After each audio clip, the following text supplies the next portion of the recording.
Financial freedom உங்களுக்கு வேணுமா? பணம் சார் சுதந்திரம் உங்கள்கிட்ட இருக்கா? ஒருவேளை உங்கள்கிட்ட இந்த ஃபைனான்ஷியல் ஃப்ரீடம் அப்படின்றது இல்லைன்னா உங்களோட முக்கியமான குறிக்கோள் இதுவாக தான் இருக்கணும். ஃபைனான்ஷியல் ஃப்ரீடம்னா என்ன? எனக்கு பணத்திற்காக ஒரு வேலைக்கு போயே ஆகணும் அப்படின்ற கட்டாயம் கிடையாது அப்படின்ற நிலைமைக்கு வர்றது தான். எனக்கு பிடிச்ச வேலையை நான் செய்வேன், அதுலேருந்தே நான் சம்பாதிச்சுப்பேன் அப்படின்ற மைண்ட் செட்டுக்கு வர்றது தான். எனக்கு பெருசாக கடனே கிடையாது அப்படின்ற ஒரு நிலைமைக்கு வர்றது தான். இந்த நிலைமைக்கு நீங்கள் போனால் தான் உங்கள் வாழ்க்கையோட உண்மையான அழகை உங்களால் ரசிக்க முடியும். ஆனால் இந்த ஃபைனான்ஷியல் ஃப்ரீடமை அடையிறது எப்படி? இதற்கு நிறைய புக் இருக்குது. ஆனால் இருக்கிறதுலையே ரொம்ப ப்ராக்டிக்கலான ஒரு புக், நமக்கு அந்த புக்கை படித்து அப்படியே ப்ளூ பிரிண்ட் எடுத்து நம்ம லைஃப்பில் இம்ப்ளிமெண்ட் பண்ண முடியும் அப்படின்ற அளவுக்கு ஒரு புக் இருக்குது. அந்த புக் தான் செட் ஃபார் லைஃப் அப்படின்ற ஒரு புத்தகம். இன்றைக்கி அந்த புத்தகத்தோட சம்மரியை தான் உங்கள் கூட ஷேர் பண்ணிக்க போகிறேன். நம்ம சேனலுக்கு நீங்கள் புதுசாக இருந்தீங்கன்னா நான் படிக்கிற புக்ஸோட சம்மரிஸ் அப்லோட் பண்ணுவேன். நான் படித்ததுலேயே எனக்கு ரொம்ப பிடிச்ச விஷயத்தை உங்க கூட ஷேர் பண்ணிப்பேன். நான் படித்ததுலேயே நல்ல புக்ஸை உங்களுக்கு ரெக்கமெண்ட் பண்ணவும் செய்வேன். அதெல்லாம் உங்களுக்கு பிடிக்கும் அப்படின்னா நம்ம சேனலுக்கு சப்ஸ்கிரைப் பண்ணிவிட்டு பெல் பட்டனை ப்ரெஸ் பண்ணிவிடுங்க.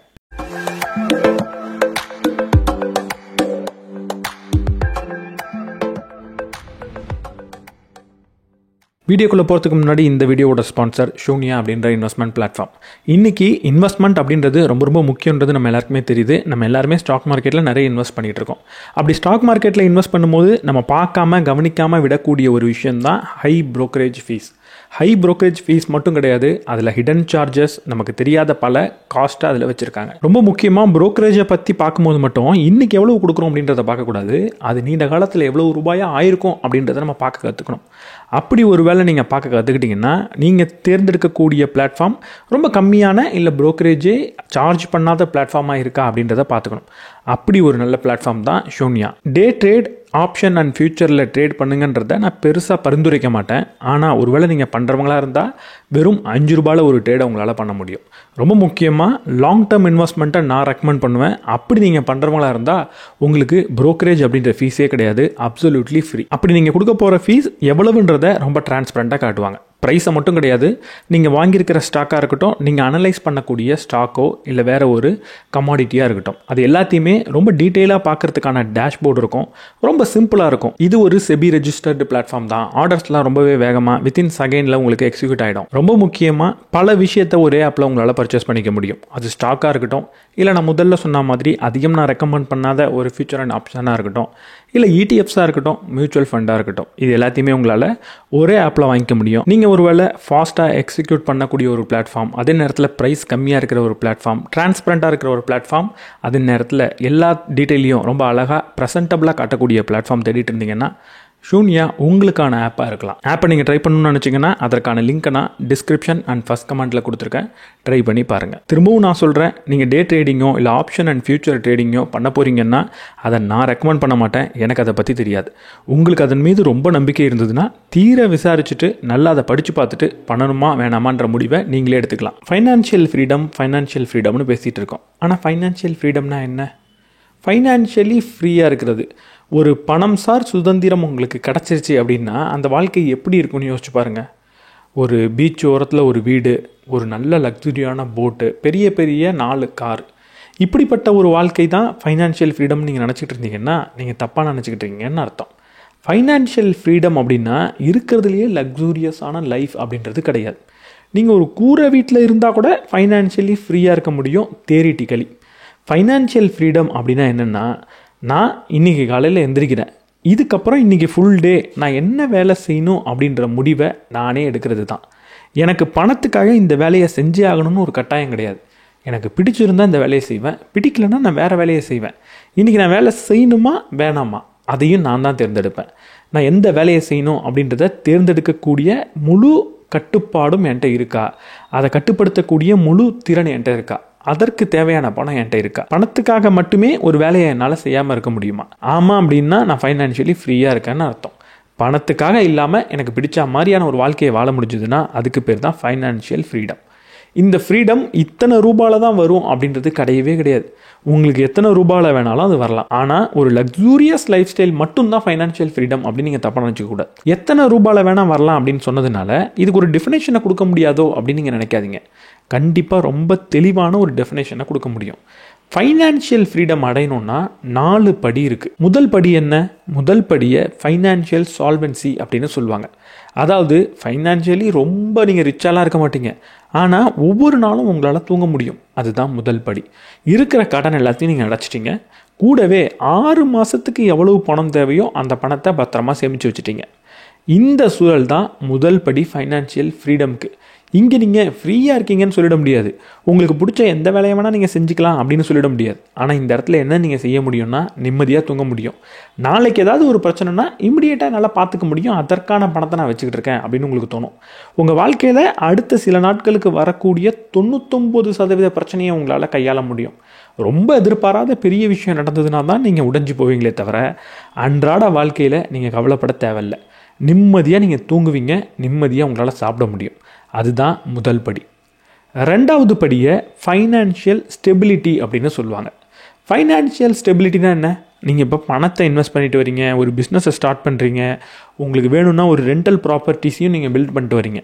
இப்படி எல்லாத்தையும் பில்ட் பண்ணும்போது அது மாதம் உங்களுக்கு ஒரு பணத்தை கொடுக்கும். இப்படி அது கொடுக்கக்கூடிய பணம் மாதம் இந்த எனக்கு வரக்கூடிய பேசிவ் இன்கம், நான் வேலை செய்யாமல் எனக்கு வரக்கூடிய இன்கம் அப்படின்றது என்னோட 3 பெரிய செலவுகளை பார்த்துக்கிச்சுன்னு வைங்க. அதுதான் ஃபைனான்ஷியல் ஸ்டெபிலிட்டி. நம்ம வீட்டுக்கு கொடுக்கக்கூடிய ஒரு ரெண்ட்டோ இல்லை இஎம்ஐயோ, நம்மளோட டிரான்ஸ்போர்ட்டுக்காக நம்ம செலவு பண்ணக்கூடிய பணம், நம்மளோட சாப்பாட்டுக்காக பண்ணக்கூடிய பணம், இதுதான் ஒவ்வொரு மாதமும் நம்ம பண்ணக்கூடிய பெரிய எக்ஸ்பென்ஸ். எனக்கு இப்படி வரக்கூடிய பேசிவ் இன்கம், நான் பண்ணியிருக்க இன்வெஸ்ட்மெண்ட், பிஸ்னஸ் அண்ட் ரியல் எஸ்டேட்லேருந்து வரக்கூடிய பேசிவ் இன்கம், இது 3த்தையும் பார்த்துக்குச்சுன்னா அங்கே நான் ஃபைனான்ஷியலி ஸ்டேபிளாக இருக்கேன். அடுத்த நிலை தான் கம்ப்ளீட் ஃபைனான்ஷியல் ஃப்ரீடம். எனக்கு இப்படி வரக்கூடிய பேசிவ் இன்கம் என்னோட ஒட்டுமொத்த மாத செலவையும் பார்த்துக்குதுன்னு வைங்க. அதாவது ஒட்டுமொத்த மாத செலவுனா என்ன? வீடு, சாப்பாடு, டிரான்ஸ்போர்ட்டை தாண்டி நான் போயிட்டு வர ஒரு படமாக இருக்கட்டும், எனக்காக நான் எடுத்துக்கக்கூடிய ட்ரெஸ்ஸாக இருக்கட்டும், ஒரு என்டர்டைன்மெண்ட்டாக இருக்கட்டும், வெளியே ஹோட்டலில் போய் சாப்பிட்றதா இருக்கட்டும், இப்படிப்பட்ட அடிஷ்னல் செலவையும் அந்த பேசிவ் இன்கம் பார்த்துக்குது. இதுக்கப்புறம் எனக்கு பிரச்சனை இல்லை, அந்த பேசிவ் இன்கம்மை வச்சே என்னால் வாழ முடியும், அதை வச்சே கொஞ்சம் சேமிக்கவும் முடியும் அப்படின்ற ஒரு நிலை வந்ததுன்னா அதுதான் கம்ப்ளீட் ஃபைனான்ஷியல் ஃப்ரீடம். இவ்வளோ நேரம் நம்ம சொல்லிட்டு இருக்க ஃபைனான்ஷியல் ஃப்ரீடமுக்கு இதுதான் அர்த்தம். இங்கே நல்லா கவனித்து பார்த்தீங்கன்னா நான் எவ்வளவு ரூபான்னு சொல்லவே இல்லை. மாதம் நீங்கள் சந்தோஷமாக இருக்கிறதுக்கு எவ்வளோ பணம் வேணுமோ அவ்வளவு பணத்தை பேசிவாக உங்களால் சம்பாதிக்க முடிஞ்சதுன்னா, அதாவது எந்த ஒரு வேலையும் செய்யாமல் பண்ண இன்வெஸ்ட்மெண்ட் மூலமாகவோ, இல்லை நீங்கள் பில்ட் பண்ண ஒரு பிஸ்னஸ் மூலமாகவோ, இல்லை ஒரு ரெண்டல் இன்கம் மூலமாகவோ, இதன் மூலமாக உங்கள் மாத வாழ்க்கையை வாழ்கிறதுக்கு தேவையான, நல்ல வாழ்க்கையை வாழ்கிறதுக்கு தேவையான பணம் கிடச்சிருச்சுன்னா அது ஃபைனான்ஷியல் ஃப்ரீடம். நல்ல வாழ்க்கைனா என்னன்றதை நீங்கள் தான் டிஃபைன் பண்ணிக்கணும். அதுக்கு எவ்வளோ பணம் வேணுன்றதை நீங்கள் தான் டிஃபைன் பண்ணிக்கணும். அந்த பணம் அதிகமாக இருக்க அதை அடையிறது கஷ்டம், கம்மியாக இருக்க அதை அடையிறது ஈஸி. ஸோ அதை அடைஞ்சிட்டிங்கன்னா கம்ப்ளீட் ஃபைனான்ஷியல் ஃப்ரீடமாக அடைஞ்சிட்டிங்க. ஸோ இதோட முடிஞ்சு போகுதான்னு கேட்டால் இந்த பயணம் இதோட முடியல. அடுத்து ஒரு படி இருக்குது, அதுதான் ஃபைனான்ஷியல் அபண்டன்ஸ். இந்த அபண்டன்ஸ் அப்படின்னா என்ன? என்னோட தேவையை தாண்டியும் நிறைய பணம் எனக்கு வந்துக்கிட்டு இருக்குது. எனக்கு மாதம் செலவுக்கு ஒரு 2 லட்ச ரூபாய் இருந்தால் ஒரு ராஜ வாழ்க்கையை நான் வாழ்ந்துருவேன் அப்படின்னு சொல்கிறேன். ஆனால் எனக்கு மாதம் 20 லட்சம் வருது. இதுக்கு பேர் தான் ஃபைனான்ஷியல் அபண்டன்ஸ். எனக்கு ஃப்ரீடம் கிடச்சிருச்சுன்னு நான் நிறுத்த போகிறது கிடையாது. அங்கேருந்து அபண்டன்ஸை நோக்கி போக போகிறேன். எதற்காக போக போகிறேன்? அங்கே தான் என்னால் இந்த உலகத்துக்கு திருப்பி கொடுக்க முடியும், என்னால் அடுத்தவங்களுக்கு உதவி பண்ண முடியும், ஒரு சேவை பண்ண முடியும், இந்த உலகத்திலேருந்து எடுத்துக்கிட்ட பணத்தை திருப்பி கொடுக்க முடியும், என்னால் 4 பேரை வளர்த்தெடுக்க முடியும். அதற்காக இந்த ஃபைனான்ஷியல் அபண்டன்ஸை நோக்கி நீங்கள் போகணும். இங்கே இன்னொரு முக்கியமான விஷயத்தை நம்ம புரிஞ்சுக்கணும். இந்த பயணத்தில் 3rd ஸ்டெப்லேருந்து 4th ஸ்டெப்புக்கு போகிறப்போ உங்களோட மைண்ட் செட்டில் ஒரு சேஞ்ச் வரணும். 3rd ஸ்டெப் என்ன? Complete financial freedom. 4th step என்ன? Financial abundance. இந்த 3rd ஸ்டெப்பை அடைகிற வரைக்கும், ஒரு ஃபைனான்ஷியல் ஃப்ரீடமாக அடைகிற வரைக்கும் நான் ரொம்ப கடினமாக உழைக்கணும். எங்கெல்லாம் முடியுமோ அங்கெல்லாம் பணம் சம்பாதிக்கணும் அப்படின்னு பார்க்கணும். என்னால் முடிஞ்ச அளவுக்கு கொஞ்சம் ரிஸ்க் எடுத்து கூட பணத்தை பெருக்கணும் அப்படின்னு நான் பார்க்கணும். ஆனால் ஒன்ஸ் ஃபைனான்ஷியல் ஃப்ரீடம்ன்ற ஒரு பாயிண்ட்டை தொட்டதுக்கப்புறம் ரொம்ப ரிஸ்க் எடுக்கணும்னு நான் நினைக்கக்கூடாது. ரொம்ப ரிஸ்கியான இன்வெஸ்ட்மெண்ட் பண்ணுறதுக்கு பதிலாக அதை முடிஞ்ச அளவுக்கு சேஃபாக வச்சுக்க பார்க்கணும். இந்த பாயிண்டில் பணத்துக்கு அதிகமான முக்கியத்துவம் கொடுக்குறத நம்ம கொஞ்சம் குறைச்சிக்கிட்டாகணும். பணத்துக்கு முக்கியத்துவம் கொடுக்கணும், ஆனால் இருக்கிறதுலையே ரொம்ப முக்கியம் அப்படின்ற மாதிரி அதை பார்க்கக்கூடாது. சில சமயத்தில் கொஞ்சம் வேலை செய்கிறத குறைச்சிக்கலாம், குடும்பத்தோடு அதிகமான நேரத்தை செலவழிக்கலாம். இந்த மாதிரி எது உங்களுக்கு பிடிக்குமோ அதில் நேரத்தை செலவழிக்கிறதுக்கு நீங்கள் முயற்சி பண்ணணும். இந்த பாயிண்ட்டை தொட்டதுக்கப்புறமும் கடுமையாக ஓடிக்கிட்டே இருந்தீங்கன்னா இந்த பாயிண்ட்டை ஏன் தொட்டிங்க அப்படின்ற கேள்வி வந்துடும். இந்த பாயிண்ட்டை தொட்டதுக்கப்புறம் பிடிச்ச மாதிரி வாழ்க்கையை வாழணும், ஆனால் அதே நேரத்தில் பணத்தை பெருக்கிக்கிட்டே போகணும். அப்படி நம்ம பணத்தை பெருக்கிறதோட நோக்கம் நம்மளை தாண்டி அடுத்தவங்களுக்கு உதவுறதுக்கு தான் அப்படின்றத மறந்துடக்கூடாது. இந்த பாதையில் நீங்கள் போகும்போது தான் ஃபைனான்ஷியல் ஃப்ரீடம்ன்றது வரும். ஆனால் இந்த ஒவ்வொரு படியும் எவ்வளவு ரூபா அப்படின்னு கேட்டிங்கன்னா என்னால் சொல்ல முடியாது. அந்த நம்பர் எனக்கு வேறு, உங்களுக்கு வேறு. இப்போ அந்த நம்பரை எப்படி கண்டுபிடிக்கிறது? ரொம்ப சிம்பிள். ஒவ்வொரு மாதமும் நீங்கள் எவ்வளவு செலவு பண்ணுறீங்க, ரொம்ப லாஜிக்கலாக ஹானஸ்ட்டாக இதுக்கு நீங்கள் பதில் சொல்லணும். எல்லாத்தையும் சேர்த்துக்கக்கூடாது. நான் பண்ணாத செலவெல்லாம் கற்பனை பண்ணி சேர்த்துக்கக்கூடாது. உண்மையாக இப்போ நீங்கள் வாழ்ந்துக்கிட்டு இருக்க வாழ்க்கைக்கு மாதம் எவ்வளவு செலவாகும்? ஒருத்தருக்கு 10,000 கூட ஆகலாம், ஒருத்தருக்கு 1 லட்சம் ஆகலாம், ஒருத்தருக்கு 5 லட்சம் கூட ஆகலாம். அது அவங்க உங்கள் லைஃப் ஸ்டைலை பொறுத்து. இவ்வளோவில் தான் நீங்கள் வாழணும் அப்படின்னு நான் சொல்ல மாட்டேன். உங்களுக்கு எவ்வளோவில் வாழணும் அப்படின்றது தெரியும். நீங்கள் ஒரு வளர்ந்த மனிதர், உங்களோட வாழ்க்கை இப்படி தான் இருக்கணும்னு நான் சொல்ல முடியாது. ஆனால் என்ன நம்பர் வேணுன்றது உங்களுக்கு தெரியும்ல. அந்த நம்பர் ஒரு வருஷத்துக்கு எவ்வளவு தேவை, அந்த மாதிரி 25 மடங்கு நீங்கள் சேமிச்சிட்டிங்கன்னா நீங்கள் ஃபைனான்ஷியலி ஃப்ரீ அப்படின்னு எடுத்துக்கலாம். அதாவது 3வது ஸ்டெப்பை அடைஞ்சிட்டிங்க அப்படின்னு வச்சுக்கலாம். ஒரு உதாரணத்துக்கு, ஒரு வருஷத்துக்கு உங்களுக்கு 10 லட்ச ரூபாய் தேவை இப்போ வாழ்கிற வாழ்க்கையை வாழ அப்படின்னா, நீங்கள் 2.5 கோடி ரூபாய் சேர்த்துட்டிங்கன்னா நீங்கள் ஃபைனான்ஷியலி ஃப்ரீ அப்படின்ற முடிவை எடுத்துக்கலாம். இங்கே இன்னொரு விஷயத்தை கவனிக்கணும். நான் இப்போ சொல்கிறது முழுமையாக பணத்தை சேமித்து ஒரு இடத்துல முதலீடு பண்ணால் மட்டும்தான்.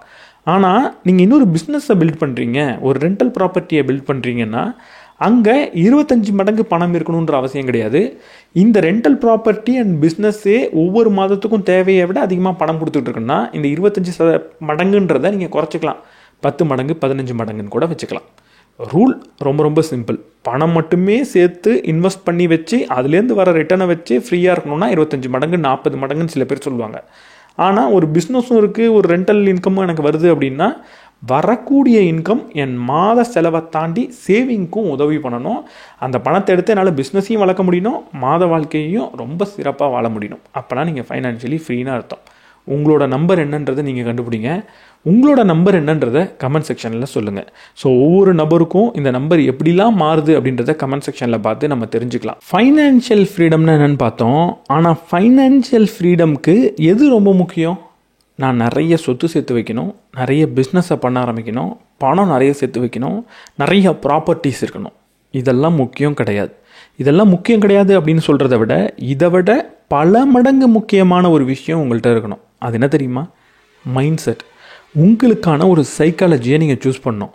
ஒரு பணக்காரன் ஆகணும் அப்படின்னா, ஃபைனான்ஷியலி ஃப்ரீ ஆகணும்னா அதற்கு ரொம்ப ரொம்ப அடிப்படையான தேவை மைண்ட் செட் மட்டும்தான். நம்ம நிறைய பேரை பார்த்துருப்போம், ரொம்ப அடிமட்ட இடத்துல பிறந்திருப்பாங்க. நம்மளை மாதிரி ஒரு சாதாரண வாழ்க்கை தான் அவங்களுக்கும் கிடச்சிருக்கும் பிறக்கும் போது. ஆனால் ரொம்ப பெரிய இடத்துல போய் அவங்க வளர்ந்துருப்பாங்க, ஃபைனான்ஷியலி ரொம்ப செக்யூர்டாக இருப்பாங்க. அவங்களுக்கும் நமக்கும் என்ன வித்தியாசம் அப்படின்னு பார்த்தா அவங்களோட மைண்ட் செட்டாக மட்டும்தான் இருக்கும். ஏன்னா பிறக்கும் போது அவங்களுக்கும் பெரிய உதவி பண்ணுறதுக்கு யாரும் இல்லை. ஆனால் மிகப்பெரிய பணக்காரன் ஆனாங்க, ஃபைனான்ஷியலி ஃப்ரீயாக ஆனாங்க. அப்போ அவங்கள்ட்ட கிடைச்ச ஒரே விஷயம் அவங்க வாழ்க்கையில் பார்த்து வளர்த்துக்கிட்ட ஒரு மைண்ட் செட்டாக தான் இருக்கும். அந்த மைண்ட் செட் இருந்தால் மட்டும்தான் உங்களால் ஃபைனான்ஷியலி ஃப்ரீ ஆக முடியும். நிறைய பணம் இருந்துட்டால் மட்டும் நீங்கள் ஃபைனான்ஷியலி ஃப்ரீ ஆக மாட்டீங்க. அப்படி என்ன மைண்ட் செட் வேணும்? ஒரு 4 முக்கியமான மைண்ட் செட் கட்டாயம் இருந்தாகணும். முதல் மைண்ட் செட் என்ன தெரியுமா?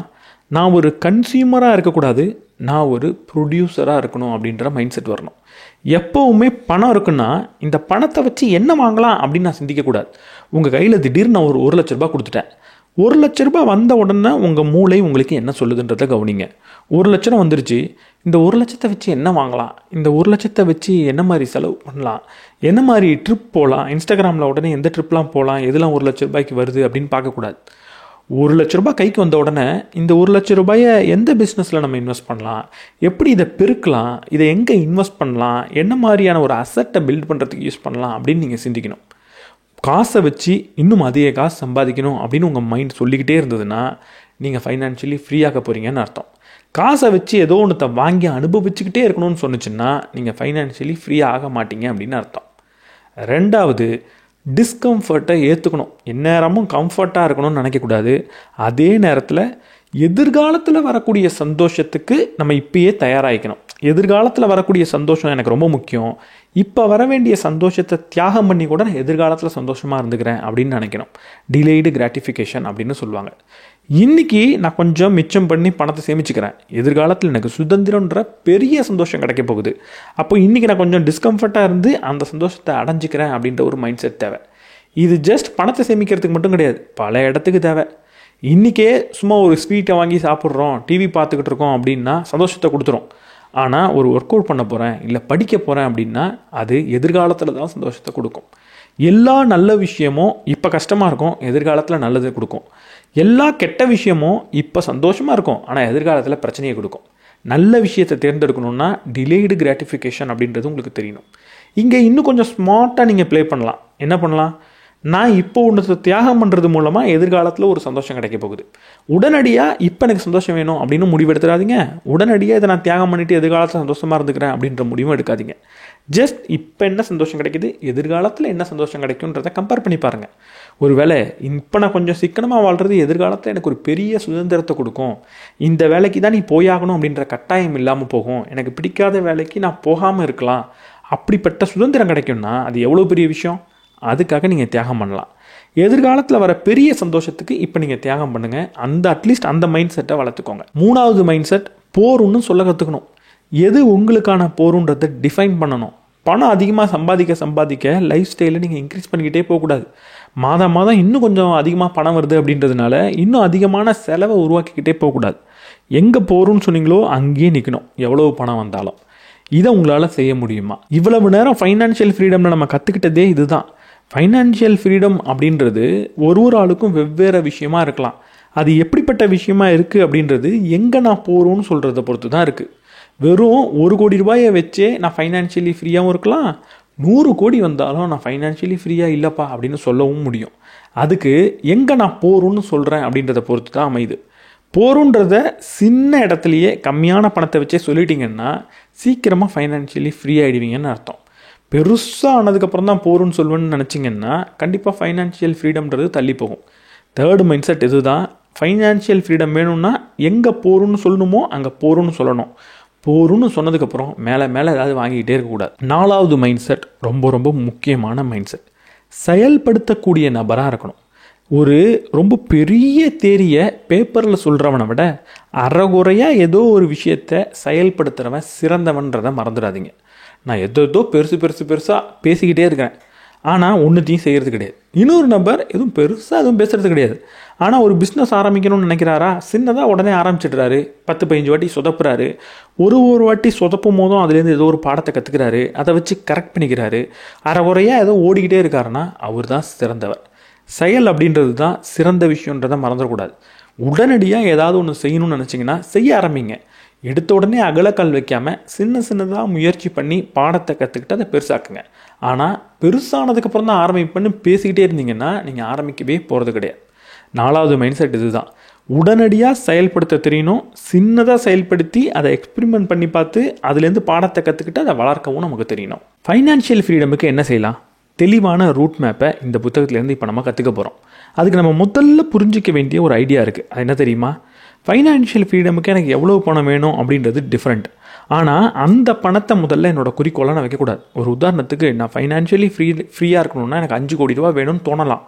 ஆனால் 5 கோடி ரூபாயை எடுத்த உடனே என்னோடய டார்கெட்டாக நான் வைக்க போகிறது கிடையாது.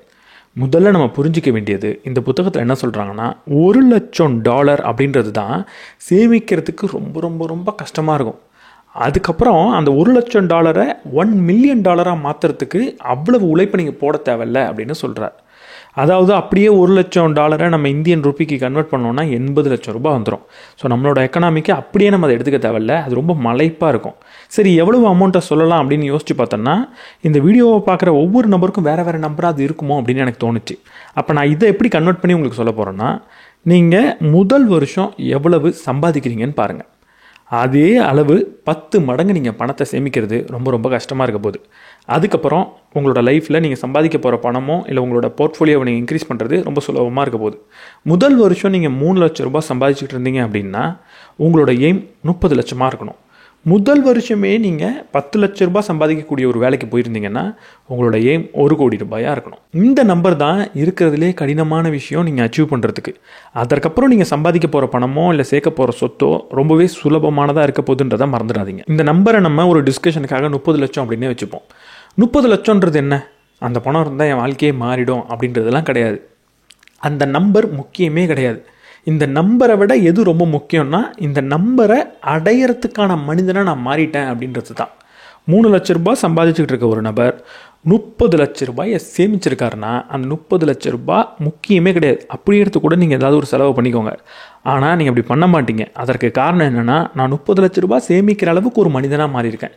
சும்மாலாம் 30 லட்சத்தை சேமிச்சிருக்க முடியாது. அதுக்கு நீங்கள் நிறைய ப்ராசஸை கோத்ரூ பண்ணால் தான் சேமிச்சிருக்க முடியும். அப்போ இங்கே முக்கியம் அந்த நம்பர் கிடையாது, அந்த நம்பரை அடையக்கூடிய மனிதனாக நான் மாறிட்டேன் அப்படின்றது தான். இப்போ உங்களுக்கு ஒரு கேள்வி வரலாம், நான் 3 லட்சம் சம்பாதிச்சுட்டு இருக்கேன், 30 லட்சம் தான் கஷ்டம், அதை எப்படியாவது பல்ல கடிச்சிக்கிட்டு அடைஞ்சிருன்னு சொல்கிறீங்களே, எப்படி அடையிறது? அதை யாருமே சொல்லித்தரலையே. இதுக்கு ஒரே ஒரு வழி தான் இருக்குது. அதை தான் இந்த ரூலோட என்ஜினாக நம்ம எடுத்துக்க போகிறோம். இந்த புத்தகத்தோட என்ஜினாக நீங்கள் எடுத்துக்கலாம். நீங்கள் வேலைக்கு தானே போயிட்டு இருக்கீங்க. இப்போ நீங்கள் உங்களோட வேலையிலேருந்து வரக்கூடிய சம்பளம் மாதிரி 10 மடங்கு சேமிக்கணுன்ற முடிவுக்கு வந்துட்டீங்கல்ல. அப்போ நீங்கள் செய்ய வேண்டியது ஒன்றே ஒன்று தான், பல்ல கடிச்சிக்கிட்டு நீங்கள் செஞ்சாகணும். உங்கள் மாதம் எவ்வளவு சம்பளம் உங்களுக்கு கைக்கு வருதோ அதில் 50% நீங்கள் சேமிச்சாங்கணும். 50%லேயே நீங்கள் வாழ்ந்தாகணும். இதுதான் ரொம்ப ரொம்ப அடிப்படையான தேவை. சில பேர் வாழ்க்கைக்கு நீங்கள் மாதம் 10% சேவ் பண்ணிடணும், மாதம் 20% அப்படின்னு சொல்லிடுவாங்க. ஆனால் அப்படி இருந்தீங்கன்னா ஃபைனான்ஷியல் ஃப்ரீடம்ன்றது ரொம்ப கஷ்டமாக இருக்கும், ரொம்ப நாள் ஆகும். 50%ன்றது மஸ்ட். நீங்கள் 20,000 தான் சம்பாதிக்கிறீங்கன்னா நீங்கள் மாதம் 10,000 எடுத்து ஒதுக்கி வச்சே ஆகணும். 10,000 வாழ்கிறது எப்படின்னு கற்றுக்கிட்டாகணும். இப்போ உடனடியாக நீங்கள் சொல்வீங்க, அடுத்து 10,000 வாழ்ந்துரு அப்படின்னு சொல்கிறதுலாம் ரொம்ப ரொம்ப சுலபம், ஆனால் என்னால் வாழவே முடியாது அப்படின்னு நீங்கள் சொல்வீங்க. உன்ன மாதிரி ஒரு நபரால் பேசிட முடியும், ஆனால் வாழ்ந்து பார்த்தா தான் தெரியும் 20,000 பத்துறது இல்லை அப்படின்னு நீங்கள் சொல்வீங்க. அதை நான் முற்றிலும் ஏற்றுக்கிறேன். 10,000 வாழ முடியாது தான். அப்போ நான் என்ன பண்ணணும்? 50% நான் சேமிக்கணும்னா அப்போ நான் என்ன செய்யணும்? ரொம்ப சிம்பிள். இதை தான் அடுத்த ரூலாக நம்ம கற்றுக்க போகிறோம். நான் ஒவ்வொரு மாதமும் சம்பாதிக்கிறதுல 50% என்னால் சேமிக்க முடியல அப்படின்னா நான் என்ன செய்யணும்? இருக்கிறதுலேயும் முடிஞ்ச அளவுக்கு ஃப்ரூகலாக ஒரு சிக்கனமான வாழ்க்கையை நான் வாழ முயற்சி பண்ணணும். வாழ முயற்சி பண்ணிவிட்டேன், வாழ்ந்தும் பார்த்துட்டேன். இப்பயும் என்னால் 50% சேமிக்க முடியலன்னா நான் என்ன செய்யணும்? இங்கே இன்னும் ஒரே ஒரு ஃபேக்டர் தான் இந்த ஈக்குவேஷனில் இருக்குது. அது எனக்கு வரக்கூடிய வருமானன்றது. வருமானத்தில் 50% சேமிக்க முடியல, என்ன முயற்சி பண்ணாலும் அப்படின்னா வருமானத்தை உயர்த்தியே ஆகணும். வருமானத்தை உயர்த்துறதுக்கு நீங்கள் என்ன பண்ணலாம்? உங்களோட கம்பெனிலேயே நீங்கள் வேலை பார்க்குற முதலாளிகிட்டேயே சம்பளத்தை உயர்த்தி கேட்கலாம். அவர் உயர்த்தி தரணுன்னா நீங்கள் என்ன செய்யணும்? உங்களோட ஸ்கில் செட்டை கொஞ்சம் இம்ப்ரூவ் பண்ணிக்கணும். அப்போது உங்களோட ஸ்கில்லை நீங்கள் இம்ப்ரூவ் பண்ணிக்கோங்க. அதுக்கு என்ன படிக்கணுமோ படிங்க, அதுக்கு என்ன ட்ரைனிங் எடுத்துக்கணுமோ எடுத்துக்கோங்க, என்ன பயிற்சி பண்ணணுமோ பயிற்சி பண்ணுங்கள். ரெண்டாவது, நீங்கள் வேலை பார்க்குற இடத்துலையே உங்களுக்கு ஓவர் டைமுக்கு பணம் தருவாங்கன்னா கொஞ்சம் அடிஷ்னலான டைமை நீங்கள் கொடுத்து சம்பாதிக்க ட்ரை பண்ணலாம். இல்லை, மூணாவது, இன்னும் அதிக சம்பளம் தரக்கூடிய இன்னொரு வேலைக்கு நீங்கள் போகலாம், அதுக்கான ஸ்கில்லை டெவலப் பண்ணிக்கலாம். இல்லைன்னா சைடில் இன்னொரு ஜாபை நீங்கள் பண்ணலாம், ஃப்ரீலான்ஸ் பண்ணலாம். நீங்கள் கொஞ்சம் யங்காக இருந்தீங்கன்னா உங்களுக்கு நான் ரெக்கமெண்ட் பண்ணுவேன், நீங்கள் ஒரு கண்டென்ட் கிரியேட்டராக ட்ரை பண்ணலாம். ஏன்னா கண்டென்ட் கிரியேஷன் அப்படின்றது எல்லாருக்கும் செட் ஆகாது. அதுலேருந்து பணம் சம்பாதிக்கிறது ரொம்ப ரொம்ப கஷ்டமான விஷயம். ஆனால் நீங்கள் இப்போ தான் ரொம்ப யங்காக இருக்கீங்க, காலேஜ்லேருந்து வெளில வரீங்கன்னா அதை ட்ரை பண்ணுறதுல தப்பே கிடையாது. ஆனால் அதை சைடில் தான் ட்ரை பண்ணணும். அது ஃபெயில் ஆனாலும் பிரச்சனை கிடையாது அப்படின்ற ஒரு மைண்ட் செட்டில் தான் ட்ரை பண்ணணும். இல்லைன்னா உங்களுக்கு வர முடிஞ்ச ஒரு சைட் ஜாபை நீங்கள் பண்ணலாம். எந்த ஒரு ஜாபையும் தரக்குறைவாக நினைக்காதீங்க. ஒரு ஸ்விக்கிக்காக நீங்கள் ஒரு கேப் ஓட்டுறதா இருக்கட்டும், இல்லை நீங்கள் ஒரு ஓலா ஓட்டுறதா இருக்கட்டும், இல்லை நீங்கள் வாடகைக்கு ஒரு ஆட்டோ எடுத்து ஓட்டுறதா கூட இருக்கட்டுமே. ரீசெண்டாக ஒரு ரேப்பிடோவில் ஒரு ஆட்டோ போட்டு போனேன். அங்கே இருக்கிற அந்த பையன் ஏதோ ஒரு கம்பெனியில் வேலை பார்த்துக்கிட்டு இருக்கான். சாட்டர்டே சண்டேக்கு அவன் ஆட்டோ ஓட்டுறான். அதை தான் செய்யணும் அப்படின்னு நான் சொல்லலை, ஆனால் அதை செய்ய முடியும் அப்படின்றத மறந்துடாதீங்க. நம்மளால் 50% சேமிக்க முடியலன்னா கூடுதல் சம்பளத்திற்கு என்ன செய்யணுன்றதை யோசிச்சு தான் ஆகணும். அதையும் நான் யோசிக்க மாட்டேன் அப்படின்னா ஃபைனான்ஷியல் ஃப்ரீடம் அப்படின்ற விஷயத்தையாவது நான் மறந்தாகணும். இப்படி உங்களோட சம்பளத்தை நீங்கள் உயர்த்தினா மட்டும் பத்தாது, உங்களோட செலவையும் குறைக்கணும். செலவை குறைங்க அப்படின்னு சொல்லும்போது உடனடியாக நம்ம என்ன நினச்சிட்றோம்னா, சின்ன சின்ன செலவெல்லாம் குறைக்கணுமா அப்படின்னு நினச்சிட்றோம். நீங்கள் தினமும் குடிக்கிற ஒரு டீயை சேவ் பண்ணிடலாம், உங்களால் 50% சேமிக்க முடியாது. தினமும் செலவு பண்ணுற ஒரு 10 ரூபாயில் சேமித்து அதை கட் பண்ணி உங்கள் வாழ்க்கையை ரொம்ப கடினமாக மாற்றி அதற்கப்புறம் நீங்கள் 50% சேமிச்சிடலாம்னு நினச்சிங்கன்னா நடக்காது. அப்போ இங்கே எதை நான் கட் பண்ணணும் அப்படின்னு பார்த்தீங்கன்னா, பிக் 3 அப்படின்னு சொல்கிறார். உங்கள் வீட்டுக்காக நீங்கள் செலவு பண்ணுறது, அதாவது தங்கியிருக்கிற வீட்டுக்காக, ஹவுசிங்காக எவ்வளோ செலவு பண்ணுறீங்க அதை குறைக்க ட்ரை பண்ணுங்கள். ரெண்டாவது, உங்களோட டிரான்ஸ்போர்ட்டுக்கு நீங்கள் எவ்வளவு செலவு பண்ணிக்கிட்டு இருக்கீங்க, கார் லோன், பைக் லோன் ஏதாவது கட்டிக்கிட்டு இருக்கீங்களா, அதை நீங்கள் குறைக்கலாம். அப்படிப்பட்ட ஒரு லோனை நீங்கள் எடுக்கக்கூடாது. முடிஞ்ச அளவுக்கு பப்ளிக் டிரான்ஸ்போர்ட்டை யூஸ் பண்ணலாம், இல்லை நடந்து போக பழகலாம், சைக்கிள் ஓட்ட பழகலாம். மூணாவது, உங்களோட சாப்பாடு. அடிக்கடி பெரிய பெரிய ஹோட்டலில் போய் சாப்பிட்டுட்டு இருக்கீங்களா, ஸ்விக்கியில் ஆர்டர் பண்ணிக்கிட்டு இருக்கீங்களா, அதெல்லாம் குறைச்சிட்டு வீட்லேயே குக் பண்ணி சாப்பிட்றது எப்படி அப்படின்னு நீங்கள் கற்றுக்கிட்டாகணும். இப்படித்தான் வாழ்க்கையை கஷ்டப்பட்டு வாழணுமாண்ணா அப்படின்னு கேட்டிங்கன்னா, இப்படித்தான் வாழணும்னு நான் சொல்லவே இல்லை. ஆனால் ஒரு சிறப்பான ஃபைனான்ஷியல் ஃப்ரீடம் வேணும் எனக்கு எதிர்காலத்தில் அப்படின்னு நீங்கள் நினைக்கக்கூடிய நபராக இருந்தால், இப்படியே என்னோடய வாழ்க்கை போயிட்டே இருக்கக்கூடாது, நான் இப்போ கொஞ்சம் கஷ்டப்பட்டாலும் எதிர்காலத்தில் நினச்ச மாதிரியே நான் வாழ்க்கையை வாழணும்னு நினச்சிக்கிட்டு இருந்தீங்கன்னா இதை நீங்கள் செய்யலாம். 50% நீங்கள் சேமிக்கணும். அதற்காக உங்களோட வருமானத்தை உயர்த்திக்கணும், பெரிய செலவுகளை குறைச்சிக்கணும். இதை செஞ்சால் மட்டும்தான் உங்களால் இந்த முதல் படியை அடைய முடியும். முதல் படி அப்படின்றது என்ன? உங்களோட 10 வருட சம்பளம் அப்படின்னு எடுத்துக்கோங்க. அதை அடைஞ்சதோடு நிறுத்திட போகிறீங்களா அப்படின்னு கேட்டால் கிடையாது. அது வரைக்கும் தான் நீங்கள் ட்ரைனிங் எடுத்துக்கிட்டு இருந்திருக்கீங்க. அதாவது ஒரு மராத்தான் ஓட போகிறேன் அப்படின்னு நான் முடிவு பண்ணிட்டா நாளை காலையில் எந்திரிச்சு என்னால் ஓட முடியாதுல்ல. அதற்கான சில பயிற்சியை நான் பண்ணணும்ல. அந்த பயிற்சி எப்போ முடியுது அப்படின்னு கேட்டால் 10 வருட சம்பளத்தை அடைஞ்சதுக்கப்புறம் தான். அதற்கப்புறம் தான் உண்மையான ரேஸ்குள்ளே நீங்கள் கலந்துக்க போகிறீங்க. ரேஸுக்காக உங்களை தயார்படுத்தணும்னா இதை நீங்கள் செஞ்சாகணும். ஃபைனான்ஷியல் ஃப்ரீடம் அப்படின்றது எதிர்காலத்தில் இருக்கக்கூடிய ஒரு விஷயந்தான். எதிர்காலத்துக்காக நிகழ்காலத்தை ரொம்ப நரகமாக நம்ம ஆக்கிக்க முடியாது. நிகழ்காலத்தில் வாழாமலேயே எதிர்காலத்துக்காக நான் சிந்திச்சுக்கிட்டு இருக்க முடியாது. நிகழ்காலத்தில் சேஃபாக நான் உணரணும். ரொம்ப சிம்பிளாக சொல்லணுன்னா, நிகழ்காலத்தில் நான் தூங்கியாகணும், எதிர்காலத்தில் தூங்க முடியாது. இன்றைக்கி நான் இரவு தூங்கியாகணும். பெட்டில் போய் படுத்தா தூக்கம் வரணும், நிம்மதியாக, பயம் வந்துக்கிட்டே இருக்கக்கூடாது. அதை பற்றி நான் யோசிக்காமல் எதிர்காலத்துக்காகவே யோசிச்சுக்கிட்டு இருந்தேன்னு வைங்களேன், ஒவ்வொரு நாளும் நான் நரகத்திலே தான் இருந்துக்கிட்டு இருப்பேன். அப்போ இதிலேருந்து வெளியே வரணுன்னா நான் என்ன செய்யணும்? உங்களில் பல பேருக்கு இப்படிப்பட்ட ஒரு சூழல் இருக்கலாம். அப்படி இருந்தீங்கன்னா நீங்கள் செய்ய வேண்டியது ரொம்ப சிம்பிளான சில ஸ்டெப் தான். இங்கே எவ்வளவு சிம்பிளாக இந்த ஸ்டெப்பை சொல்ல முடியுமோ அவ்வளவு சிம்பிளாக சொல்லியிருக்காரு. முதல்ல நீங்கள் செய்ய வேண்டியது ஸ்டார்டர் எமர்ஜென்சி ஃபண்ட் அப்படின்னு சொல்கிறார். எமர்ஜென்சி ஃபண்ட்னா என்னன்னு நம்ம சொல்லியிருக்கோம், அதை திரும்ப அடுத்து சொல்கிறேன். ஆனால் அதுக்கு முன்னாடி இந்த ஸ்டார்டர் எமர்ஜென்சி ஃபண்ட்னா என்ன? ரொம்ப சிம்பிள். நான் ஒவ்வொரு நாளும் வாழ்ந்தாகணும்ல, எனக்கு ஒவ்வொரு நாளும் ஏதோ செலவாகும். எதிர்பாராத சில செலவு வரும். என்னோடய மொபைலுக்கு ஏதாவது ஒன்று ஆகலாம், என்னோடய லேப்டாப்புக்கு ஏதாவது ஆகலாம், திடீர்னு எனக்கு ஒரு நாள் உடம்பு சரியில்லாமல் போகலாம், ஒரு டாக்டரை போய் பார்த்துட்டு கன்சல்டேஷன் வாங்கிட்டு கொஞ்சம் மெடிசின் வாங்கிட்டு வர மாதிரி ஆகலாம். இப்படிப்பட்ட நிகழ்வை உங்களால் தடுக்க முடியுமா? இது நடந்துக்கிட்டே தான் இருக்க போகுது. இது நடக்கும்போது நெக் டு நெக் நான் வாழ்ந்துக்கிட்டு இருக்கேன்னு வச்சுக்கோங்க. இப்போ 50% வாழணும்னு முடிவு பண்ணிட்டேன். அப்படி நான் வாழ்ந்துக்கிட்டு இருக்கும் போது இந்த செலவுக்கெலாம் என் கையில் காசு இல்லைன்னா வாழ்க்கையை அதை விட நரகமாக நம்மளால் மாற்றிக்க முடியாது. நான் 50% சேமிக்க போகிறேன் அப்படின்னு சொல்லிட்டு கையில் ₹1 கூட இல்லாமல் இப்படிப்பட்ட பயத்திலே வாழ்ந்துக்கிட்டு இருந்தேன்னா என்னால் நிம்மதியாக தூங்கக்கூட முடியாது. அப்போ இந்த பயம் வரக்கூடாதுன்னா என்ன செய்யணும்? ஒரு சின்ன எமர்ஜென்சி ஃபண்டுக்கு முதல்ல நான் டார்கெட் பண்ணணும். அது என்னவாக இருக்கலாம்? ஒரு 1.5 மாத செலவை நீங்கள் சேமித்து வச்சா போகிறோம். ஒரு உதாரணத்துக்கு மாதம் உங்களுக்கு ஒரு ₹50,000 செலவாகுது அப்படின்னா 50,000 இந்த மாதத்துக்கான செலவுன்றது தனியாக இருக்கும். அது இல்லாமல் 50,000 ப்ளஸ் ஒரு 25,000 அரை மாதத்துக்கு ஒரு ₹75,000 சேமித்து நீங்கள் கையில் வச்சுக்கணும். இது எதுக்குன்னா உங்களுக்கு ஒரு நிம்மதியை தரத்துக்கு. அதை சேமிச்சிட்டிங்கன்னா உங்களுக்கு ஒரு நிம்மதி வரும். நமக்கு ஏதாவது ஒன்று ஆனால் நம்மளால் பார்த்துக்க முடியும். ஒரு சின்ன செலவு வருது அப்படின்னா நம்ம மேனேஜ் பண்ணிக்கலாம். ரொம்ப மண்டையை போட்டு குழப்பிக்க வேணாம் அப்படின்னு தோணும். இங்கே முக்கியமாக நம்ம கவனிக்க வேண்டியது என்னென்னா, இந்த 75,000 நான் சேர்த்ததுக்கப்புறம் 75,000 கையில் இருக்குது, போய் ஒரு 65 இன்ச் டிவி வாங்கிடலாமா அப்படின்னு யோசிக்கக்கூடாது. இல்லை இந்த சப்ஸ்கிரிப்ஷன் அந்த சப்ஸ்கிரிப்ஷன் வாங்கிடலாமா, இல்லை இந்த ஹோட்டலுக்கு போய் பார்த்துட்டு வந்துடலாமா, இன்ஸ்டாகிராம் ரீலில் வந்துக்கிட்டே இருக்கே அங்கே போயிடலாமா, இந்த ட்ரிப் போயிடலாமான்னு யோசிக்கக்கூடாது. இந்த 75,000ன்றது நிம்மதிக்கான விலை. அதை நிம்மதிக்காக மட்டும்தான் பயன்படுத்தணும். எடுத்து பத்திரமா வச்சிடணும். அது இருக்குன்றதே மறந்துடணும். இப்போ மாதம் உங்களோட சம்பளத்தில் 50% நீங்கள் வாழவும் பழகிக்கணும். அடுத்து நீங்கள் பண்ண வேண்டியது என்ன? அடுத்து நீங்கள் பண்ண வேண்டியது தான் உங்களோட கடனை அடைக்கிறது. எப்படி கடனை அடைக்க போகிறீங்க? இருக்கிறதுலையே எந்த கடனுக்கு வட்டி அதிகமோ அதை முதல்ல அடிங்க. எந்த கடனுக்கு வட்டி ரொம்ப கம்மியோ அதை கடைசியாக அடைங்க. ஒருவேளை வட்டி 10% கீழே இருக்குது, ஒரு 8%, 7% இருக்குன்னா அதை பொறுமையாகவே அடைங்க. ஒருவேளை வட்டி ஒரு 20% இருக்குன்னா அதை முடிஞ்ச அளவுக்கு ப்ரீபே பண்ணுங்கள். முடிஞ்ச அளவுக்கு பணத்தை அதுக்கு லோட் பண்ணுங்கள்.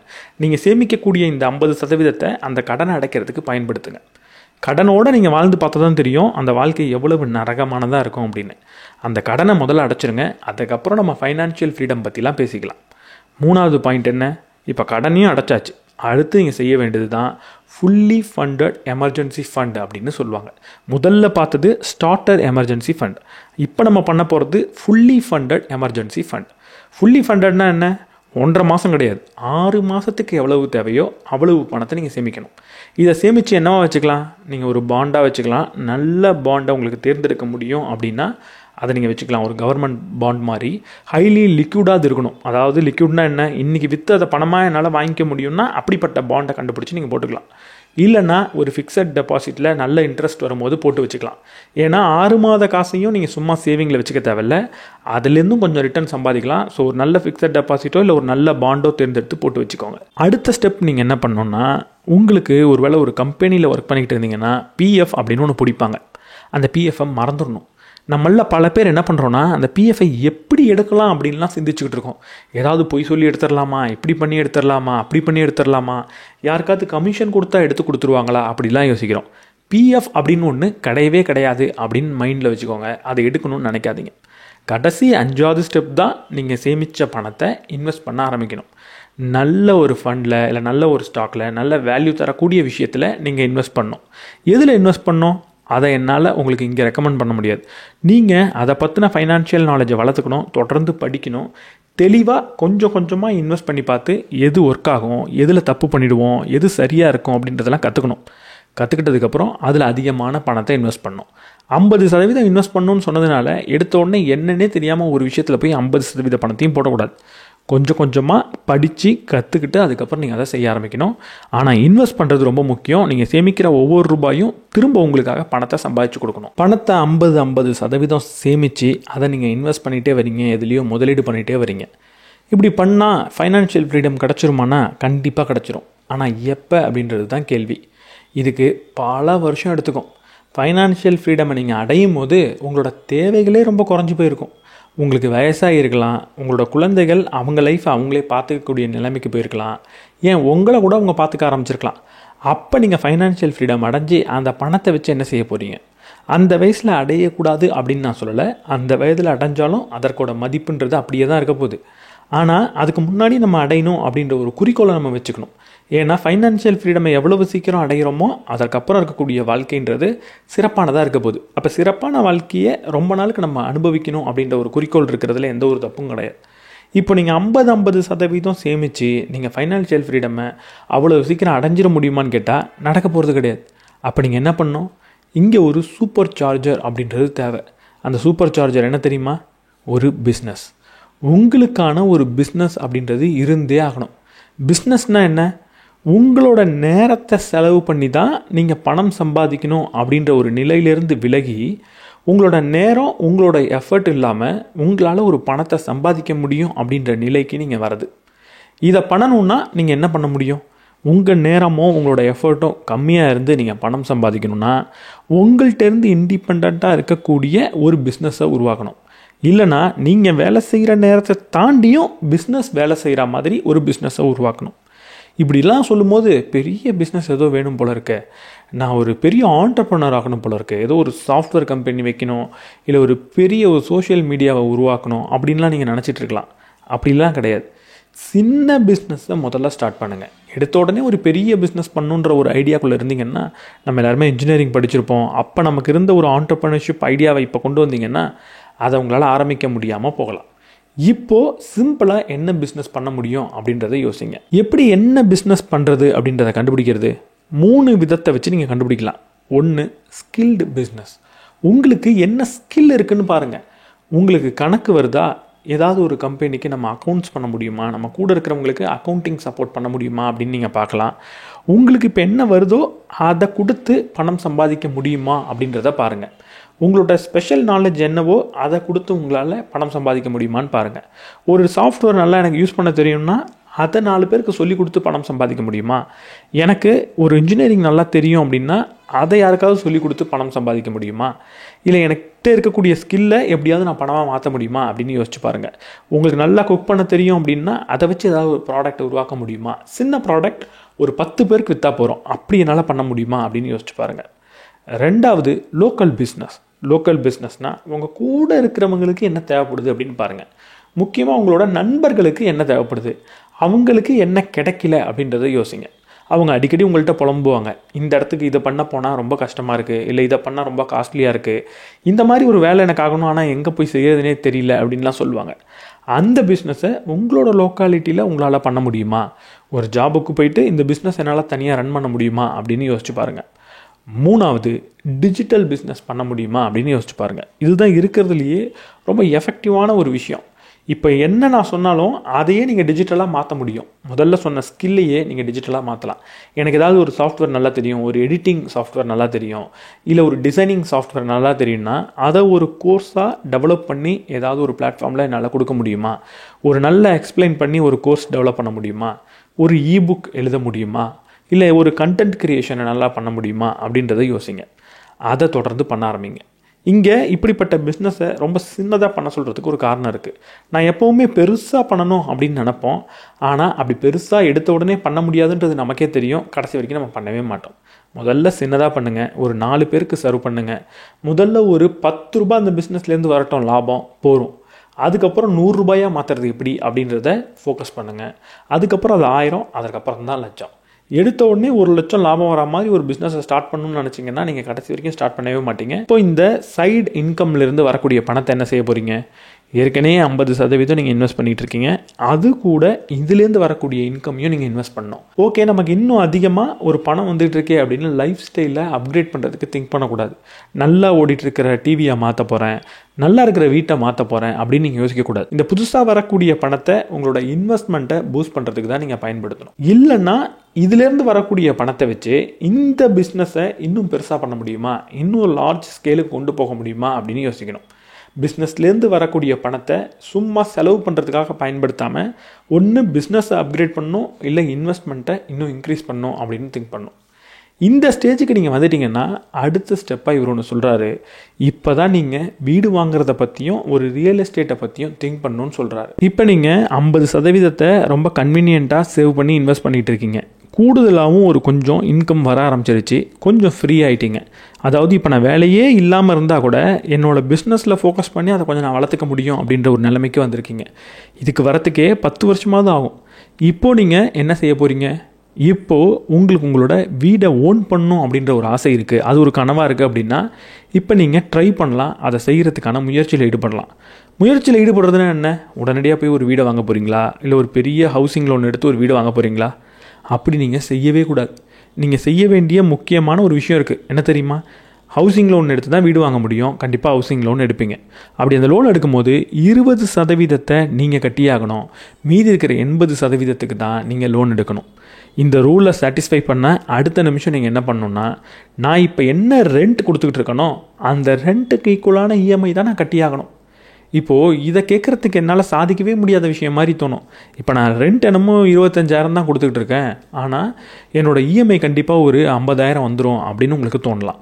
அதனால தான் ஒரு டிப்ஸை இந்த ஆத்தர் சொல்கிறார். என்ன பண்ண சொல்கிறாரு அப்படின்னா, முதல் ப்ராப்பர்ட்டி நீங்கள் வாங்கும் போது அதை சிம்பிளாக ஒரு வீடாக வாங்காமல் வீடை தாண்டி கொஞ்சம் ரெண்ட்டுக்கு விடக்கூடிய பகுதியும் இருக்கிற மாதிரி பார்த்து வாங்க சொல்கிறார்.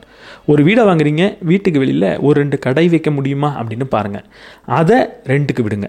இல்லை ஒரு வீடு கட்டுறதுக்கு பதிலாக இன்னொரு வீடை கட்டி ரெண்ட்டுக்கு விட முடியுமான்னு பாருங்கள். ஒரே லோன் தான், அந்த லோனை வச்சு உங்களுக்கான வீடும் அதே போல் கொஞ்சம் ரெண்ட் வரக்கூடிய ஒரு ப்ராப்பர்ட்டியும் நீங்கள் டெவலப் பண்ண முடியுமான்னு பார்க்கணும். இது எல்லா இடத்துலையும் முடியுமானா முடியாது. சில நகரங்களில் முடியும், சில இடத்துல முடியலாம். அப்படி முடிகிற இடத்துல தான் நீங்கள் வீடை கட்டணும். நான் எங்கே ஆசைப்பட்றேனோ அந்த இடத்துல போய் வீடை கட்ட போகிறேன் அப்படின்னு ரொம்ப காஸ்ட்லியாக இடத்த வாங்கி வீடு கட்டினீங்கன்னா அந்த லோனை உங்களால் அடைக்க முடியாது. நிறைய பொட்டன்ஷியல் இருக்கக்கூடிய இதற்கப்புறம் வளர போகிற ஒரு இடத்துல இப்படிப்பட்ட வீடை நீங்கள் கட்டணும். வெறும் வீடை கட்டாமல் இன்னொரு ரெண்டல் ப்ராப்பர்ட்டியும் சேர்த்து கட்டணும். இப்போ இந்த ரெண்டல் ப்ராப்பர்ட்டிலேருந்து வரக்கூடிய இன்கமையும் நீங்கள் லோன் அடைக்கிறதுக்கு பயன்படுத்தணும். கூடுதலாக நீங்கள் ரெண்ட்டாக கொடுத்துக்கிட்டு இருக்கிற பணத்தையும் லோன் அடைக்க பயன்படுத்தணும். ஒரு ஐடியலான கண்டிஷன் இப்படித்தான் இது இருக்கணும் அப்படின்னு சொல்லணுன்னா, உங்களோட ரெண்ட்டை தாண்டி நீங்கள் கையிலேருந்து அதுக்கப்புறம் மாதம் மாதம் பணம் கொடுக்கக்கூடாது. அப்படி முடியல அப்படின்னா ரொம்ப கம்மியான பணத்தை நீங்கள் கொடுக்கலாம், ஆனால் ரொம்ப பெரிய தொகையை கொடுத்து லோன் அடைக்கணும்னு நீங்கள் நினைக்கக்கூடாது. இப்படி உங்களால் பண்ண முடிஞ்சதுன்னா ஒரு வீடை நீங்கள் வாங்கலாம். இப்போ வீடை வாங்கிட்டீங்க, இந்த லோன் கொஞ்சம் கொஞ்சமாக அடைஞ்சிட்டு வரும். இந்த லோனை அடைச்சி முடிக்கிறதுக்கு முன்னாடி இன்னொரு வீடை நீங்கள் வாங்கக்கூடாது. இந்த லோனை நீங்கள் அடைச்சி முடிச்சிட்டிங்க அப்படின்ற ஒரு சுச்சுவேஷன் வந்ததுக்கப்புறம் தான் இன்னொரு வீடை நீங்கள் வாங்கணும். அப்படி இன்னொரு வீடை நீங்கள் வாங்கணும்னு முடிவு பண்ணிட்டீங்கன்னா கரண்ட் வீட்டை நீங்கள் ரெண்ட்டுக்கு கொடுத்தாகணும். நீங்கள் நிறைய ரியல் எஸ்டேட் ப்ராப்பர்ட்டியில் இன்வெஸ்ட் பண்ண போகிறீங்க அப்படின்னா ஒவ்வொரு தடவையும் அந்த ரியல் எஸ்டேட்டுக்கு எவ்வளவு ரெண்ட் வரும் அப்படின்ற கேள்வியே கேட்கணும். நம்ம பொதுவாக என்ன நினச்சிடுவோம்னா, ஒரு ரியல் எஸ்டேட் வாங்கும்போது இது எவ்வளவு க்ரோ ஆகும் அப்படின்னு நினைக்கிறோம். இன்னொரு 5 வருஷத்தில் 10 வருஷத்தில் எவ்வளவு பெருசாகும் அப்படின்னு நினைக்கிறோம். ஆனால் அதை மட்டும் பார்த்து ஒரு ரெண்டல் ப்ராப்பர்ட்டி வாங்குறதுக்கு பதிலாக இப்போது இந்த ரெண்டல் ப்ராப்பர்ட்டிக்கு எவ்வளவு ரெண்ட் கிடைக்கும் அப்படின்ற கேள்வியை கேட்டு அதை வச்சு நான் ஒரு ப்ராப்பர்ட்டி வாங்கணுமா வேணாமா அப்படின்ற முடிவை எடுக்கணுமா. இந்த ஆத்தர் நிறைய ரெண்டல் ப்ராப்பர்ட்டியில் இன்வெஸ்ட் பண்ணியிருக்காரு. அதனால் ஒரு பெரிய சாப்டரை இதற்காக டெடிகேட் பண்ணியிருக்காரு. ஸோ ரூலுன்றது ரொம்ப சிம்பிள் தான். வீடு வாங்கணுன்னா முதல்ல கொஞ்சமாவது பணத்தை நல்லா சேமிக்கணும், ஒரு பிஸ்னஸை டெவலப் பண்ணணும். பணம் போருன்ற அளவு தாண்டி வரும்போது ஒரு வீடை வாங்கணும். அதுலேயுமே 20% டவுன் பேமெண்ட் பண்ணிவிட்டு 80%க்கு நீங்கள் ஒரு லோன் எடுக்கணும்.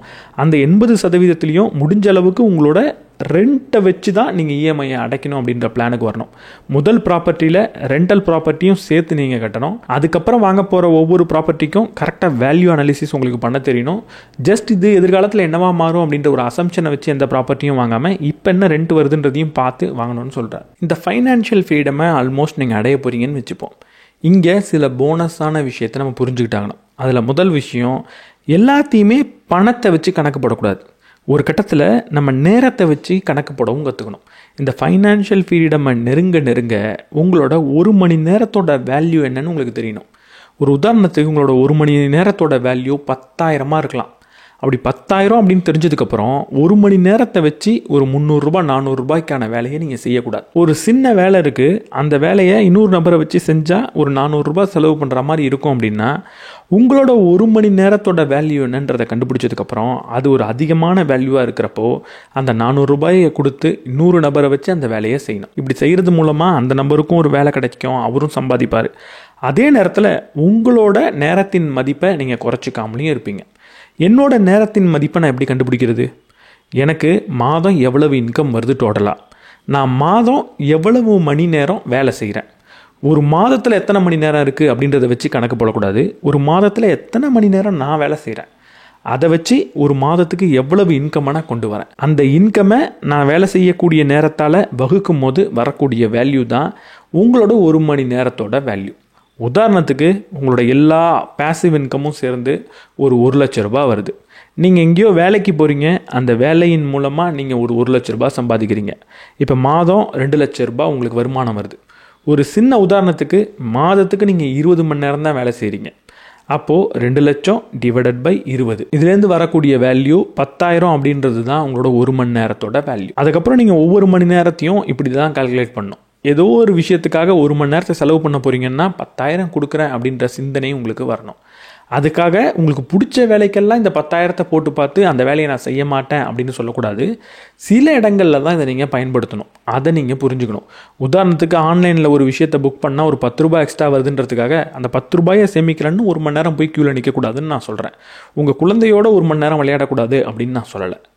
அடுத்து நீங்கள் கற்றுக்க வேண்டியது ஸ்கேர்சிட்டி மைண்ட் செட்லேருந்து அபண்டன்ஸ் மைண்ட் செட்டுக்கு வரணும். இந்த ஃபைனான்ஷியல் ஃப்ரீடமாக அடைய ஸ்கேர்சிட்டி மைண்ட் செட்னா என்ன? இந்த உலகத்தில் எல்லாமே கம்மியாக தான்ப்பா இருக்குது, எனக்கு கிடச்சிருச்சுன்னா இன்னொருத்தவருக்கு கிடைக்காது, இன்னொருத்தவருக்கு கிடைச்சா எனக்கு கிடைக்காது அப்படின்னு நான் சிந்திக்கக்கூடாது. ஒரு உதாரணத்துக்கு ஒரு கடைக்கு போகிறேன், ஒரு ஷர்ட் எடுக்க போகிறேன். அங்கே ஒரு ஷர்ட்டை பார்க்குறேன், அந்த ஷர்ட் எனக்கு கொஞ்சம் பிடிச்சிருக்கு, ஆனால் கொஞ்சம் டைட்டாக இருக்கிற மாதிரியும் ஒரு ஃபீல் வருது. இப்போ ஸ்கேர்சிட்டி மைண்ட் செட் இருக்கிறவங்க என்ன பண்ணுவாங்க? இந்த மாதிரி சட்டை வேறு எங்கேயுமே கிடைக்காது, ரொம்ப குறைவாக தான் இந்த சட்டை இருக்கும், இங்கே தான் இருக்கும், அதனால் இங்கேயே எடுத்துருவோம், கொஞ்சம் அட்ஜஸ்ட் பண்ணிக்கலாம் அப்படின்னு அதை எடுத்துகிட்டு வந்துடுவோம். ஆனால் அபண்டன்ஸ் மைண்ட் செட் இருக்கிறவங்க என்ன பண்ணுவாங்க? இந்த சட்டைன்றது இங்கே மட்டும் கிடையாது, எல்லா இடத்துலையும் இதை மாதிரி இருக்கும், இதை விட பெட்டராக கூட இருக்கலாம் அப்படின்னு அது கொஞ்சம் அன்கம்ஃபர்ட்டாக இருக்கிறதுனால அதை விட்டுட்டு வேறு இடத்துக்கு போய் பார்ப்பாங்க. அங்கே உண்மையாகவே பெட்டரான சட்டை உங்களுக்கு கிடைக்கும், இல்லை அதே சட்டை நல்ல ஃபிட்டில் கிடைக்கும். அப்போ அவங்க அதை எடுத்துப்பாங்க. நீங்கள் வளர இந்த பற்றாக்குறை மனநிலையிலேருந்து இப்படி அபண்டன்ஸ் மைண்ட் செட்டை நோக்கி நீங்கள் போகணும். இது எதற்கு ரொம்ப முக்கியம்னா, பணத்தை அடுத்தவங்களுக்கு அதிகமாக கொடுக்கறதுக்கும் அடுத்தவங்களுக்கு கொடுக்கும்போது பணம் நமக்கு கிடைக்காது அப்படின்னு நினைக்காம இருக்கிறதுக்கும் உதவும். அடுத்து நீங்கள் புரிஞ்சிக்க வேண்டியது தான் ஜியாகிராஃபிக்கல் ஆர்பிட்ராஜ் அப்படின்றது. ஜியாகிராஃபிக்கல் ஆர்பிட்ராஜ்னா என்ன? நான் எந்த இடத்துல வாழ்கிறேன் அப்படின்றத வச்சு நான் எவ்வளோ பெரிய பணக்காரன் அப்படின்றத தீர்மானிக்க முடியும். இப்போ ஒரு பெரிய சிட்டிக்கு நடுவில் ஒரு வீடை வச்சுட்டு நிறைய எக்ஸ்பென்ஸை சுற்றி வச்சுக்கிட்டு அங்கே நான் வச்சுருக்கிற பணத்தை அப்படியே எடுத்துகிட்டு ஒரு சின்ன என்னோடய நேட்டிவுக்கு போனேன்னா அங்கே நான் பெரிய பணக்காரனாக இருப்பேன். ஏன்னா இவ்வளோ பெரிய சிட்டியில் மிடில் கிளாஸ் லைஃப்பை வாழ்கிறதுக்கு எவ்வளோ பணம் தேவையோ அந்த பணத்தை வச்சு என்னால் நேட்டிவில் ஒரு பெரிய பணக்கார வாழ்க்கையை வாழ முடியும். அப்போது இதை நம்ம சரியாக பயன்படுத்திக்க தெரியணும். வேலைக்காக ஒரு பெரிய சிட்டியில் இருக்கணும், வாழ்கிறதுக்காக கொஞ்சம் சாதாரண ஒரு ஊரில் நம்மளால் இருக்க முடியுமான்னு பார்க்கணும். எல்லா நேரத்துலையும் இருக்க முடியாது, ஆனால் நம்மளால் என்ன முடியும் அப்படின்றத திங்க் பண்ணிக்கிட்டே இருக்கணும். முடிஞ்ச அளவுக்கு நல்ல இடத்தை நம்ம தேர்ந்தெடுக்கணும். ஏன்னா லைஃப்பில் இது ரொம்ப முக்கியம் அப்படின்னு இவர் சொல்கிறார். ஏன்னா ஒரு சின்ன தப்பை பண்ணி ஒரு தப்பான இடத்துல நீங்கள் வாழ ஆரம்பிச்சிட்டிங்கன்னா ரொம்ப பெரிய பணத்தை நீங்கள் செலவு பண்ணிக்கிட்டே இருப்பீங்க. அது நார்மல்னு நீங்கள் நினச்சிட்டு இருப்பீங்க. அதுக்கப்புறம் கொஞ்சம் தள்ளி போய் பார்த்தீங்கன்னா தெரியும் அதில் பாதி பணத்துலேயே உங்களால் வாழ்ந்திருக்க முடியும் அப்படின்னு. இங்கே நம்ம பேசுகிறது என்ன? ஒரு மாதத்துக்கு எவ்வளவு செலவாகும், எத்தனை மாதத்தோடு நம்ம சேமித்து வச்சுருக்கோம், அதை பொறுத்து நம்ம ஃபைனான்ஷியலி ஃப்ரீயாக இல்லையான்னு பேசிக்கிட்டு இருக்கோம். ஒரு மாதம் செலவையே நான் டபுள் ட்ரிப்பிள் ஆக்கிட்டேன் அப்படின்னா நான் ஃபைனான்ஷியலி ஃப்ரீ அடைஞ்சதுக்கப்புறம் கூட அடையிலன்னு நினச்சிக்கிட்டு இருப்பேன்.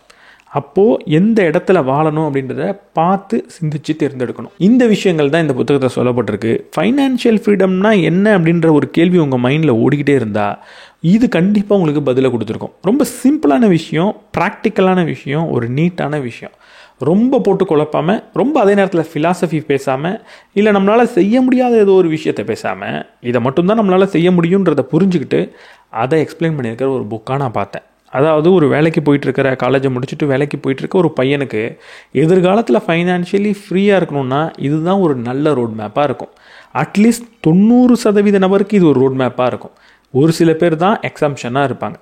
இந்த ரோட் மேப் கண்டிப்பாக உங்களுக்கு பயனுள்ளதாக இருக்கும் அப்படின்னு நான் நினைக்கிறேன். இந்த வீடியோ பற்றி நீங்கள் என்ன நினைக்கிறீங்கன்றத கமெண்ட் செக்ஷனில் சொல்லுங்கள். இந்த வீடியோவோட ஆரம்பத்தில் சொன்ன மாதிரி ஷூன்யா அப்படின்ற ஆப்போட லிங்க்கை நான் டிஸ்கிரிப்ஷன் அண்ட் ஃபஸ்ட் கமெண்ட்டில் கொடுத்துருக்கேன்.